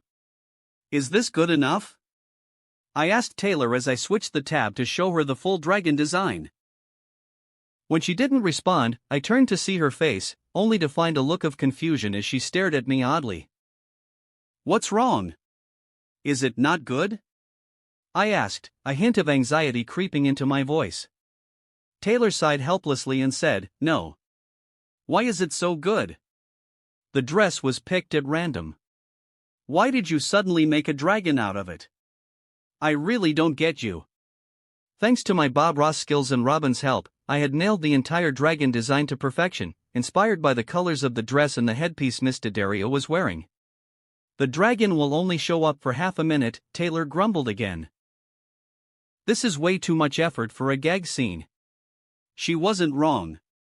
The clip would be featured on TV in the film, where RG's character would show EB his journey as an actor, starting with a fantasy movie about the dragon princess. Maybe it was because this world severely lacked fantasy, like the Ice Sky stories from my previous life, that I was so excited to create the dragon, spending a bit more time on it than necessary. I chuckled at Taylor's words. It may be too much. For just half a minute of dragon creation, we had spent $500,000 of the overall movie budget, 1/20th of the total.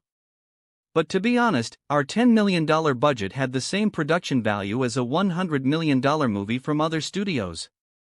From drone shots to HD cameras that wouldn't hit the market for another decade, the costume designs, creative camera angles, and top-tier audio quality were all exceptional.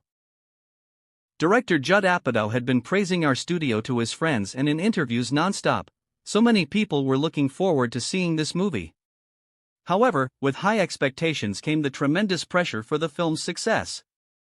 Taylor flopped down onto the seat next to me, completely unaware of her casual demeanor.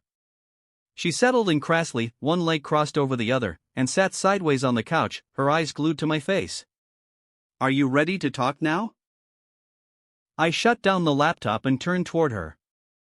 You planned this, didn't you? She asked accusatorily. Although I knew she was referring to us being locked up together, I played it cool. What plan? I have a lot of plans. She narrowed her eyes at me, scrutinizing my every expression, but found nothing. Ah, she gasped, offended, and started to stand up again, but I held her hand to keep her seated. It's useless to bang on the door again, and it's giving me a headache. Since they've locked us up here, I have some stuff I want to ask you. Of course, all of them are professional questions. Taylor looked dissatisfied but accepted it. All right. I can try to be professional. Good. Now, I want to ask you a few questions about Vanessa's image. My words stopped abruptly as I caught her trying to stand up again. She paused awkwardly and then turned to me sheepishly. Well, I heard Vanessa, so. I understand. Sit back down. I nodded politely, which only made her feel more awkward. She thought I was going to ask her about Vanessa in a relationship context, which almost made her blow her top off.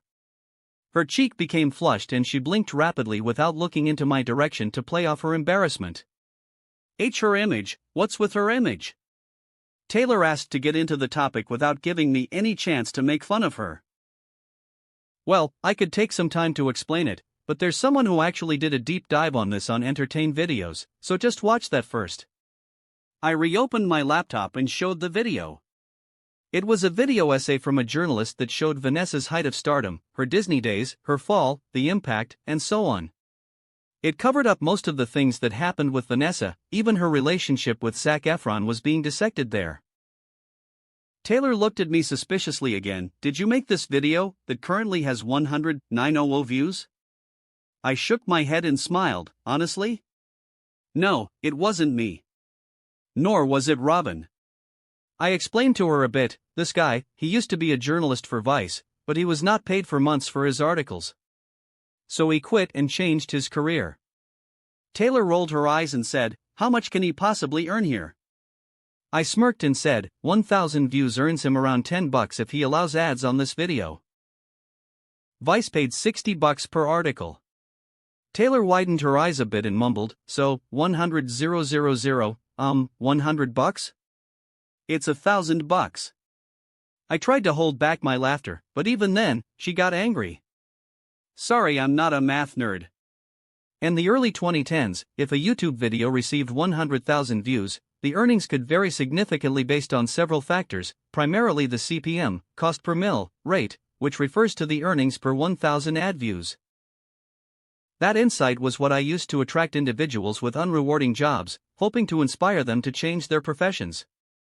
The journalist who created the video did an excellent job remaining unbiased, presenting only the facts.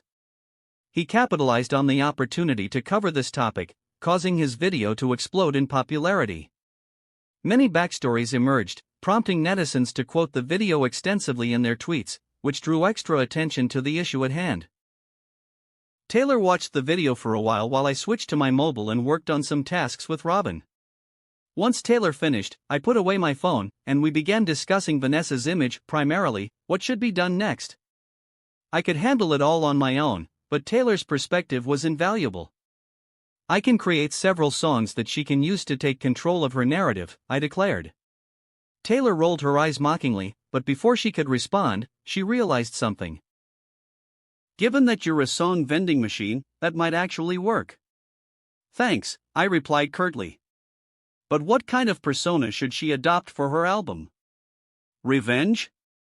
Strong woman, vengeful, broken love, loser, positivity, rebel, romantic, nostalgic, mystical, party girl, survivor, introspective. Taylor listed various personas as references. We can discuss all of that, but just before we dive in, does Vanessa know about your plans for her? What did she have to say? Taylor asked. She's in therapy, so I haven't asked her yet, I replied. She has a song she's been practicing for, right? I saw her dance videos. Oh yeah, this. I played I'm a Mess, Baby Rexha, the song I had planned for Vanessa's comeback, even though she hadn't heard the lyrics yet. I had given her the beats, and Leah Kim had choreographed the dance. She was almost mastering it. As the song played, Taylor looked at me oddly. Despite its catchiness, she couldn't help but think about Vanessa. As soon as we reached the chorus, she pressed pause. I'm a mess, I'm a loser, I'm a hater, I'm a user. You're targeting her with precision, aren't you? What kind of grudge do you have against her? Taylor asked, disbelief evident in her voice. After we talked for about 2 hours, I looked at my watch and said, all right, Pepper will open the door in about 20 minutes, so I guess we should talk about ourselves now that we've settled on the professional part. Now.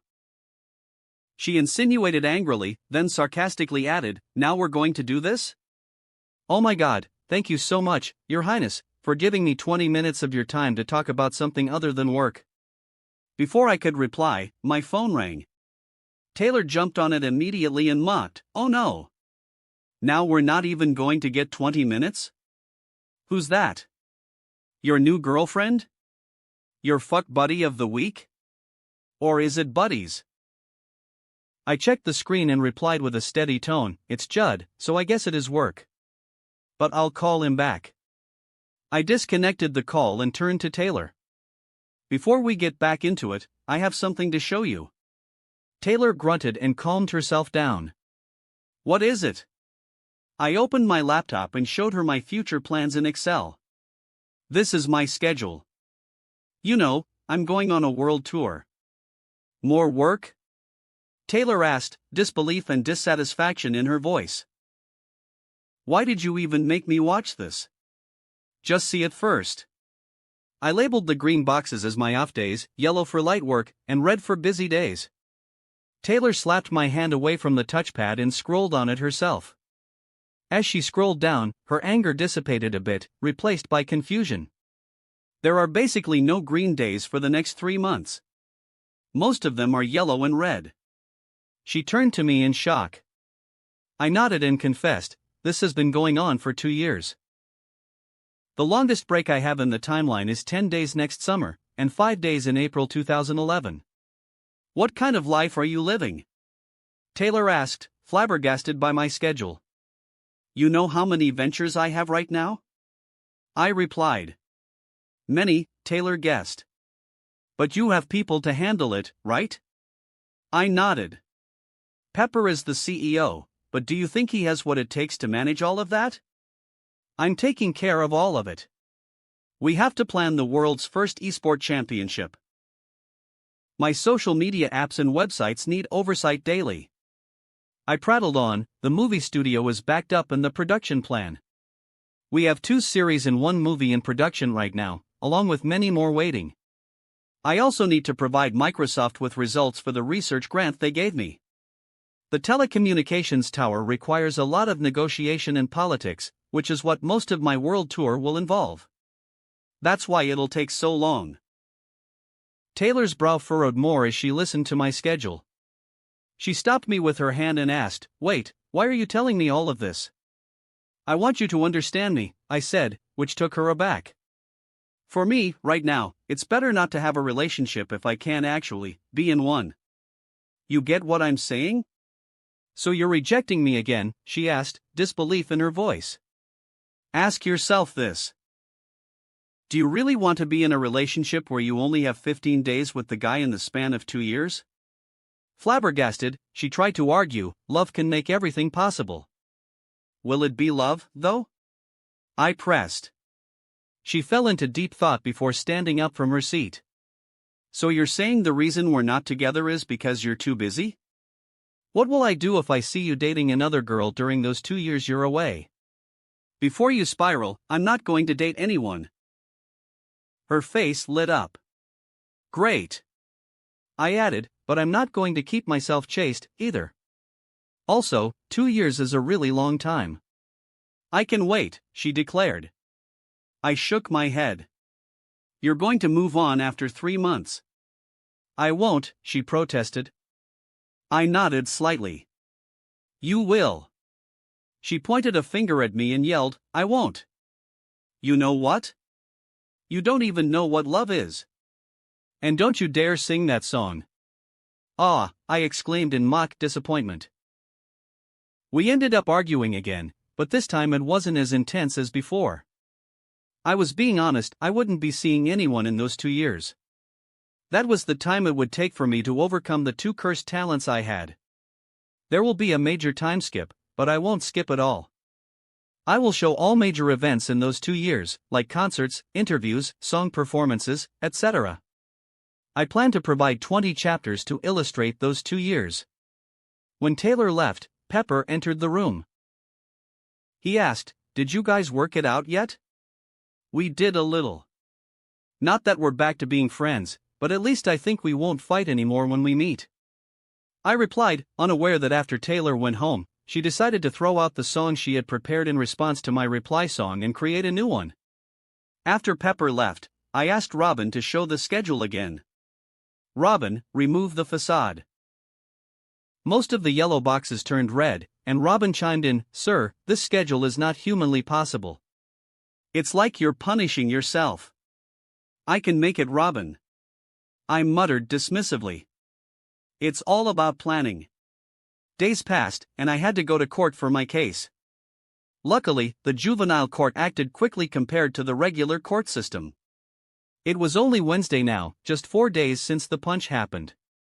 As I entered the courtroom, the air was heavy with tension. The room was smaller than I had expected, with wooden paneling and a few rows of benches for spectators. To my left, behind a low barrier, sat a handful of reporters, their cameras poised to capture the proceedings. In some juvie cases, the reporters were allowed to be in there with the judge's permission and the defendant's willingness. I didn't reject it though, and the victim wasn't here to say anything. Directly across from me, the prosecutor stood at a table, ready to present the case. The judge presided from her elevated bench at the front of the room, her position commanding authority. She was an African-American woman known for being merciless to rich privileged kids, celebrities, trust fund babies, etc. However, instead of anxiety, I was more curious to see her as I recognized her in my past life from Instagram Reels. "It's Judge Hatchett. Court is now in session," she declared, her voice firm and echoing in the quiet room. "You are here today to plead guilty to the charge of assault against Mr. Phil Cantrell?" she asked with a slight confusion. "You're not trying to defend yourself?" "Your Honor, it's Phil Cantrell," the prosecutor corrected her, clearing his throat. The judge waved a hand dismissively and continued to address me. "Very well. You are admitting to having struck Mr. Cantrell. Is that correct?" "Yes, Your Honor." "I punched that guy," I replied, standing tall despite the weight of the situation. "Let the record reflect the defendant's admission," she stated, then glanced at the evidence before her. "The court has reviewed the video footage submitted by both the prosecution and the defense. It is clear that you issued a warning when Mr. Cantrell first insulted your friend and attempted to de-escalate the situation by distancing yourself. Unfortunately, he misinterpreted that as a sign of weakness and chose to provoke you further, she added. She paused, her gaze piercing as she studied me.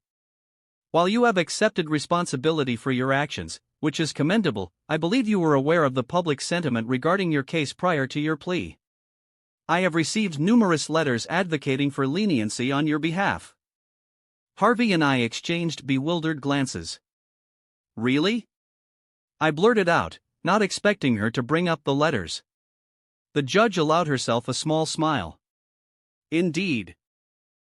While there were many letters from your fans, I took care to filter those out. However, a few stood out to me: organizations dedicated to aiding the homeless, children in a terminally ill ward, and a veterans group all spoke highly of your character. They told me everything that you had done for them. It's highly praiseworthy, Mr. Newgate. The courtroom was hushed, the weight of her words hanging in the air. I could feel the eyes of the spectators on me, reporters typing about the information in a hurry. The judge continued speaking despite my discomfort. The Brooklyn 99 Police District Captain, Raymond Holt, as well as numerous other detectives, also wrote to me. Various academic professionals, Caltech University Dean Gabelhauser, Dr. Sheldon Cooper, Dr. Leonard Hofstadter, Dr. Rajesh Kothrapalli, Dr. Amy Farrah Fowler, even government officials, FBI agents, and the CIA director. I must admit, I was taken aback by the extent of your connections. Which made me wonder what kind of life you have lived. You're only 14 years and 8 months old, but your moral character is evident when you have so many people writing in your support, she added with a slight smile before reaching for her gavel. Embarrassment washed over me as I hadn't expected her to reveal all of that, especially my age. Luckily, that information was protected, so the reporters couldn't publish it. So, I have decided to give you a formal warning and assign you 15 days of community service as punishment. Harvey and I smiled at this news. A formal warning for a juvenile meant that the record would be expunged if I stayed out of trouble when I reached adulthood. Even the prosecutor remained silent. Some spectators began to clap, but courthouse police quickly warned them to remain silent and not interfere with the proceedings. However, there is another matter. The judge took out a letter. Here is a note from Detective Chloe Decker, who handled this case before Captain Holt took over. She mentioned that you helped her close 5 open cases during your time at the police station taking your statement. Is that true? Yes, Your Honor, I replied, a bad feeling emerging in my heart. The judge nodded and continued, all right, since your skills are commendable, I have another proposal. Oh no, I mumbled under my breath. Instead of community service, you could help her as an intern at the police station to assist in solving cases. Given that you were able to close 5 cases in one night, I believe this is a fitting punishment. If you can solve 20 cases, you'll be exempt from community service. There's no time limit, so you can do this on your own schedule. Do you accept this arrangement? Not that you have much of a choice. I sighed and said, I accept. Great. Court is adjourned. She banged her gavel, signaling the end of the case. As I left the courthouse, the crowd cheered and applauded as soon as they saw me. I thanked everyone for their support, did a few interviews with the reporters, and then headed back home to celebrate. Ah, Ed, your school principal called. Even if you're not going to school anymore, he had to follow the rules and suspend you for 5 days. My dad said casually before patting my shoulder and massaging it, you did great, Ed. I'm proud of you. I groaned and brushed his hand away. I guess I should go empty my locker. It's going to be the holidays anyway. My dad asked with disbelief, you have something in your locker? Just some textbooks. I replied with a heavy sigh. I'll go pick them up tomorrow before going to the police station. My dad looked at Frankie and whispered, he's so depressed. This case must have bothered him more than he let on. Frankie shook her head and said, no. He didn't care about it. I think he's upset that the judge told everyone what he was doing behind the scenes. My dad was confused, but he did some of them publicly. The homeless charity concert, for example. Frankie shrugged and said, I'm not clear about it. But he thought people had already forgotten about it. It's confusing. I mumbled depressingly as I slumped to my bedroom, it's not my persona to be the good guy. I'm not Keanu Reeves, how the haughty judge screwed me. That wraps up this part of What If Karmic Gacha System in Modern Family World. Thanks so much for listening. As always, new parts drop every 4 days, so be sure to stay tuned. Also check out my Patreon channel for early releases of all the series, where you can find all the series released one day ahead of YouTube. If you enjoyed the video, don't forget to like, subscribe, share it with your friends, and please consider supporting the original author as well. See you in the next one.